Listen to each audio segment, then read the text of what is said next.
وہ خزانے سیاہ محبت کے تہہ خانوں میں ہیں عمرو، جن کے بارے میں تمہیں سنہری تختی نے کچھ نہیں بتایا تھا۔ بہرحال ابھی ان باتوں کو چھوڑو اور میری بات غور سے سنو کہ تمہیں کیا کرنا ہے۔ شہزادی سورنگ پری نے کہا، اور پھر وہ امرو یار کو کاتس جادوگر اور اس کے ساتھ جادوگر بونوں کے بارے میں بتانے لگی، جن کے پاس پتال کی تہوں کی چابیاں تھیں۔ شہزادی سورنگ پری نے امرو کو ان جادوگر بونوں سے چابیاں حاصل کرنے کا طریقہ بتا دیا تھا، جس سے امرو یار غور سے سن کر ذہن نشین کر رہا تھا۔ اب میں تمہیں اسی غار میں پہنچا دیتی ہوں جہاں سے تمہیں کاتس جادوگر نے غائب کیا تھا۔ مغار اژدہا وہاں پہنچ چکا ہے۔ کاتس جادوگر کے پاس جانے سے پہلے تم مگولا سام کو اپنے قبضے میں کر لو، اور اس کے بغیر تمہارا پتال میں جانا ناممکن ہے۔ شہزادی سورنگ پری نے کہا۔ پھر اس نے ایک ہاتھ کی انگلی سے ایک سنہری رنگ کی انگوٹھی اتار کر امرو یار کو دے دی۔ اس انگوٹھی کا نگینہ سرخ تھا۔ یہ کیا؟ امرو نے حیرت سے پوچھا۔ جادوگر اور جادوگرنیوں کے ساتھ عیاری کرنے کے لیے تم اپنا روپ بدلنے کے لیے عیار سامان سے عیاری کا استعمال کرتے ہو۔ اس انگوٹھی کی وجہ سے تم اپنا کوئی بھی روپ بدل سکتے ہو۔ تم اگر لڑکی بننا چاہو تو اس انگوٹھی کو حکم دینا، تم اسی وقت لڑکی بن جاؤ گی، یہاں تک کہ تمہیں لباس بدلنے کی بھی ضرورت نہیں پڑے گی۔ اگر تم کسی جادوگر کا بھی روپ بدلنا چاہو گے تو اس انگوٹھی کی مدد سے اس جادوگر کا بھی آسانی سے روپ بدل لو گے، جس کا خیال تم ذہن میں لاؤ گے۔ شہزادی سورنگ پری نے امرو یار کو سرخ نگینے والی انگوٹھی کی خاصیت بتاتے ہوئے کہا، او بہت خوب، تب تو یہ انگوٹھی بہت کام کی چیز ہے، یہ تو واقعی میرے لیے بہت سے مسائل حل کر دے گی۔ امرو نے خوش ہو کر کہا اور انگوٹھی اپنے دائیں ہاتھ کی ایک انگلی میں پہن لی۔ اب تم اپنی آنکھیں بند کرو تاکہ میں تمہیں اس غار میں پہنچا دوں۔ شہزادی سورنگ پری نے کہا تو امرو نے اس بات میں سر ہلا کر آنکھیں موند لیں۔ اسی لمحے امرو کو اپنے پیروں کے نیچے سے زمین نکلتی ہوئی محسوس ہوئی۔ وہ بری طرح سے لڑکھڑا گیا۔ اس سے پہلے کہ وہ گر پڑتا، اچانک اس کے پیروں کے نیچے پھر سے زمین آ گئی۔ حال نما ایک بہت بڑے کمرے میں ایک بہت بڑا چبوترا بنا ہوا تھا، جس کے عین وسط میں ایک پتھر پر سیاہ رنگ کا انتہائی بد شکل اور خوفناک بت بنا ہوا تھا۔ بت چبوترے پر رکھا ہوا تھا۔ اس کے دونوں ہاتھ آگے کو پھیلے ہوئے تھے۔ اس کے ہاتھوں میں لوہے کی جلد والی ایک بہت بڑی کتاب تھی، جس کا رنگ سیاہ تھا۔ کتاب کھلی ہوئی تھی اور کتاب کے صفحات جو لوہے کے پتروں سے بنے ہوئے تھے تیزی سے پلٹ رہے تھے، جیسے وہاں تیز ہوا چل رہی ہو۔ اس بت کے سوا کمرے میں اور کچھ نہیں تھا۔ اسی لمحے یکے بعد دیگرے وہاں دو جماکے ہوئے اور اچانک وہاں شہنشاہ افراسیاب اور ملکہ حیر جادو نمودار ہوئے۔ ان دونوں نے آگے بڑھ کر رکوع کے بل جھکتے ہوئے نہایت مؤدبانہ انداز میں بت کو سلام کیا۔ کتاب سامری، میں شہنشاہ افراسیاب اور ملکہ حیر جادو آ گئے ہیں، ہمیں بتایا جائے کہ آقا سامری جادوگر کی روح نے کیا پیغام بھیجا ہے۔ شہنشاہ افراسیاب نے آگے بڑھ کر کتاب سامری کے قریب جا کر کہا، جو بت کے ہاتھوں میں تھی۔ جیسے شہنشاہ افراسیاب نے یہ الفاظ کہے، کتاب کے ورقے الٹ پلٹ کر رک گئے اور دو صفحے کھل کر شہنشاہ افراسیاب کے سامنے آ گئے۔ صفحے بالکل صاف تھے، یک بارگی ان صفحات پر روشنی سی چمکی اور ان سیاہ صفحات پر سفید رنگ کے لفظ ابھرتے چلے گئے۔ یہ پیغام شہنشاہ افراسیاب کے لیے نہیں، ملکہ حیر جادو کے لیے ہے۔ ایک صفحے پر الفاظ ابھرے، جنہیں پڑھ کر شہنشاہ افراسیاب نے اس بات میں سر ہلا دیا، ملکہ حیر جادو، تمہارے لیے پیغام ہے، آگے آؤ۔ شہنشاہ افراسیاب نے مڑ کر ملکہ حیر جادو کی طرف دیکھتے ہوئے کہا، جو چبوترے سے نیچے کھڑی تھی، میرے لیے؟ ملکہ حیر جادو کے منہ سے نکلا، پھر وہ جلدی سے چبوترے پر آ گئی۔ شہنشاہ افراسیاب پیچھے ہٹ گیا اور ملکہ حیر جادو کتاب کے سامنے آ کھڑی ہوئی۔ اسی لمحے کتاب پر سے الفاظ مٹے اور ان کی جگہ نئے الفاظ ابھر آئے۔ ملکہ حیر جادو، امرو یار کا فتنہ ایک بار پھر سر اٹھائے جا رہا ہے۔ اسے ہلاک کرنے میں شہنشاہ افراسیاب بری طرح سے ناکام ہو چکا ہے، اس لیے تم کوشش کرو کہ کسی طرح امرو یار کو ہلاک ہو جائے۔ کتاب سامری میں الفاظ ابھرے، او کتاب سامری، کیا امرو یار تلسم و شربا میں آ رہا ہے؟ ملکہ حیر جادو نے چونک کر کہا، نہیں، امرو یار اس بار سامری بت کو تباہ کرنے اور سیاہ محبت سے شہزادی سسان جادو کو واپس لانے کا تہیہ کر چکا ہے۔ تمہاری بیٹی شہزادی سسان جادو اپنی مرضی اور اپنی خوشی سے سیاہ محبت میں گئی ہے، اس لیے امرو یار کوئی حق نہیں رکھتا کہ وہ سیاہ محبت میں جا کر وہاں سے شہزادی سسان جادو کو واپس لائے۔ تمہیں فوری طور پر حرکت میں آ کر امرو یار کا راستہ روکنا ہوگا۔ اسے سیاہ محبت میں جانے سے روکو، ورنہ وہ سیاہ محبت میں جا کر نہ صرف سامری بت کو تباہ کر دے گا بلکہ سرخ کھوپڑی کو بھی فنا کر دے گا۔ اگر سرخ کھوپڑی اور سامری کا بت فنا ہو گیا تو آدھا تلسم و شربا ختم ہو جائے گا، ہزاروں جادوگر بے موت مارے جائیں گے اور تمہاری اور شہنشاہ افراسیاب کی ہزاروں طاقتوں کا بھی خاتمہ ہو جائے گا۔ کتاب سامری پر الفاظ ابھرتے اور مٹتے رہے۔ یہ جان کر امرو یار نے شہزادی سسان جادو کو سیاہ محبت سے واپس لانے کا تہیہ کر لیا ہے۔ ملکہ حیر جادو کا چہرہ مسرت سے چمک اٹھا تھا۔ امرو یار نے سیاہ محبت سے میری بیٹی شہزادی سسان جادو کو واپس لانے کا تہیہ کر لیا ہے؟ اوہ کیا یہ سچ ہے کتاب سامری؟ ملکہ حیر جادو نے خوشی سے لرزتے ہوئے لہجے میں کہا۔ اس کی بات سن کر شہنشاہ افراسیاب بھی چونک اٹھا تھا اور جوش کے مارے اس کا جسم لرزنے لگا تھا۔ ہاں ملکہ حیر جادو، امرو یار کا یہ اقدام شہنشاہ افراسیاب اور تمہارے ساتھ ساتھ تلسم و شربا کے لیے بہت برا ہوگا، اس سے روکو، امرو یار کو سیاہ محبت میں جانے سے روکو، کتاب سامری نے کہا۔ او مگر میں امرو یار کو کیسے روک سکتی ہوں؟ ملکہ حیر جادو نے کہا، جیسے بھی ممکن ہو، امرو یار کو سیاہ محبت میں جانے سے روکنا تمہارا کام ہے، صرف تمہارا۔ کتاب سامری پر الفاظ ابھرے، مگر کتاب سامری عمر یار سیاہ محبت میں کیسے جا سکتا ہے؟ سیاہ محبت میں پہنچنے کا عمل بہت سخت اور پیچیدہ ہے۔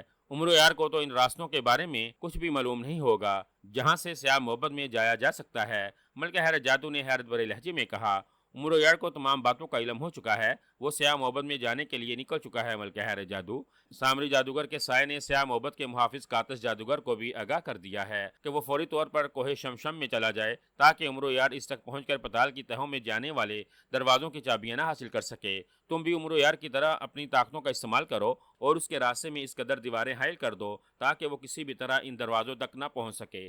اسے ان راستوں سے بھٹکا دو جو سیاہ محبت تک جاتے ہیں۔ کتاب سامری نے کہا، ٹھیک ہے کتاب سامری، اگر ایسی بات ہے تو میں عمر یار کا راستہ روکنے کی ہر ممکن کوشش کروں گی۔ اسے کسی بھی صورت میں سیاہ محبت تک نہیں پہنچنے دوں گی۔ ملکہ حیرت جادو نے کہا، یہی تمہارے شہنشاہ فراصیب اور تلسم ہوشربا کے حق میں بہتر ہوگا۔ کتاب سامری پر الفاظ ابھرے۔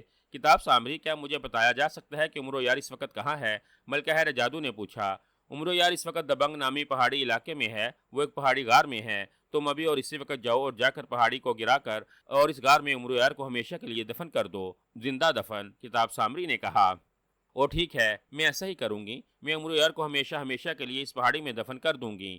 میں اسے کسی بھی صورت میں سیاہ محبت تک نہیں پہنچنے دوں گی۔ ملکہ حیرت جادو نے کہا، تو جاؤ، دیر مت کرو، اس سے پہلے کہ عمر یار اس غار سے باہر نکل جائے۔ کتاب سامری پر الفاظ ابھرے اور اس کے ساتھ ہی کتاب سامری بند ہو گئی۔ آئیے شہنشاہ فراصیاب، ہمیں فوری طور پر باہر جانا ہے۔ جیسے ہی کتاب سامری بند ہوئی، ملکہ حیرت جادو نے شہنشاہ فراصیاب کی طرف مڑتے ہوئے کہا۔ ملکہ حیرت جادو کا چہرہ ستا ہوا تھا، اس کی آنکھوں میں عجیب سی چمک لہرا رہی تھی جیسے وہ کوئی بہت بڑا فیصلہ کر چکی ہو۔ شہنشاہ فراصیاب نے ملکہ حیرت جادو سے کچھ کہنا چاہا مگر ملکہ حیرت جادو نے اشارے سے اسے خاموش رہنے کو کہا تو شہنشاہ فراصیاب نے بے اختیار ہونٹ بھینچ لیے۔ پھر وہ دونوں وہاں سے غائب ہو کر اپنے شاہی کمرے میں واپس آ گئے۔ یہ تم کیا کرنے جا رہی ہو ملکہ حیرت جادو؟ عمر یار اگر ہماری بیٹی شہزادی سسان جادو کو سیاہ محبت سے واپس لانے کے لیے جا رہا ہے تو تم اس کا راستہ روکنے کیوں جا رہی ہو؟ اسے ہلاک کیوں کرنا چاہتی ہو؟ شاہی کمرے میں آتے ہی شہنشاہ فراصیاب نے غسیلی نظروں سے ملکہ حیرت جادو کو گورتے ہوئے کہا، یہ سامری جادوگر کا حکم ہے شہنشاہ۔ عمرو عیار سیاہ محبت میں جا کر شہزادی سسان جادو کو آزاد کرانے کے ساتھ ساتھ سرخ کھوپڑی اور سامری جادوگر کے بت کو بھی تباہ کرنے کا ارادہ رکھتا ہے۔ اگر وہ اپنے مقصد میں کامیاب ہو گیا تو سامری جادوگر کا سایہ ہم پر سے اٹھ جائے گا، ہماری آدھی طاقتیں سلب ہو جائیں گی۔ اس کے علاوہ ہمارا آدھا تلسم و شربا ختم ہو جائے گا اور ہزاروں لاکھوں جادوگر اور جادوگرنیاں بے موت مارے جائیں گی۔ کیا یہ آپ سب کچھ برداشت کر سکیں گے؟ ملکہ حیرت جادو نے غسیلے لہجے میں کہا۔ او مگر شہنشاہ فراصیاب نے کچھ کہنا چاہا۔ نہیں شہنشاہ، آپ کو کچھ کہنے کی ضرورت نہیں۔ میں ماں ہونے کے ساتھ ساتھ تلسم و شربا کی ملکہ بھی ہوں۔ اپنی بیٹی کو سیاہ محبت سے واپس لانے کی خوشی میں میعاد تلسم و شربا کو ختم ہونے دوں، یہ کیسے ممکن ہے؟ ملکہ حیرت جادو نے کہا۔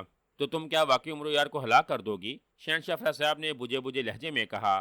ہاں، تلسم و شربا اور سامری دیوتا کے بت کو تباہ ہونے سے بچانے کے لیے یہ بہت ضروری ہے، ملکہ حیرت جادو نے ٹھوس لہجے میں کہا۔ سوچ لو ملکہ حیرت جادو، اس دنیا میں عمرو یار وہی انسان ہے جو شہزادی سسان جادو کو سامری جادوگر کے سیاہ محبت سے واپس لا سکتا ہے۔ اگر تم نے اسے ہلاک کر دیا تو تم اپنی بیٹی کو بھی کبھی نہیں دیکھ سکو گی۔ شہنشاہ فراصیاب نے کہا، میں جانتی ہوں، لیکن اگر میں عمرو یار کو ہلاک کرنے میں کامیاب ہو جاتی ہوں تو آقا سامری جادوگر مجھ سے خوش ہو جائے گا اور ہو سکتا ہے اس خوشی میں وہ ہماری بیٹی کو خود اس سیاہ محبت سے آزاد کر کے ہمارے پاس واپس بھیج دیں۔ ملکہ حیرت جادو نے کہا، او ہاں، یہ ممکن ہے۔ اس وقت عمرو یار سامری جادوگر سے ٹکرانے کے لیے میدان میں اترا ہے۔ سامری جادوگر کبھی نہیں چاہے گا کہ عمرو یار اس کے سیاہ محبت میں پہنچ کر سرخ کھوپڑی اور اس کے بت کو تباہ کرے۔ اس دوران اگر واقعی عمرو یار کو ہلاک کر دیا جائے تو سامری جادوگر کی روح ہم سے خوش ہو جائے گی اور وہ یقینی طور پر شہزادی سسان جادو کو ہمارے پاس واپس بھیج دے گی۔ شہنشاہ فراصیاب نے اس بات میں سر ہلاتے ہوئے کہا، اسی لیے تو کہہ رہی ہوں کہ میرے لیے عمرو یار کو ہلاک کرنا بے حد ضروری ہے۔ ملکہ حیرت جادو نے کہا، اگر ایسا ہے تو میں تمہیں نہیں روکوں گا، تم جاؤ اور عمرو یار کو ہلاک کرنے کے لیے اپنی ساری قوتیں لگا دو۔ شہزادی سسان جادو سامری جادوگر کے سیاہ محبت میں ہے، اس بار وہ عمرو یار کو ہلاک ہونے سے کسی بھی طرح نہیں بچا سکے گی۔ شہنشاہ فراصیاب نے جوش بھرے لہجے میں کہا، ملکہ حیرت جادو کے ہاتھوں عمرو یار کے لیے زندہ بچ نکلنا کسی بھی طرح ممکن نہیں ہوگا۔ اس بار میں عمرو یار پر اس وقت سخت اور خوفناک حملے کروں گی کہ وہ اپنی مقدس اور کراماتی چیزوں سے بھی کوئی مدد نہیں لے سکے گا اور یقینی طور پر میرے ہاتھ موت کا شکار ہو جائے گا۔ ملکہ حیرت جادو نے زہریلے انداز میں مسکراتے ہوئے کہا، تو پھر جاؤ، دیر مت کرو۔ عمرو یار جتنی جلدی ہلاک ہو جائے گا ہمارے لیے اتنا ہی اچھا ہوگا۔ شہنشاہ فراصیاب نے کہا، جو حکم آقا،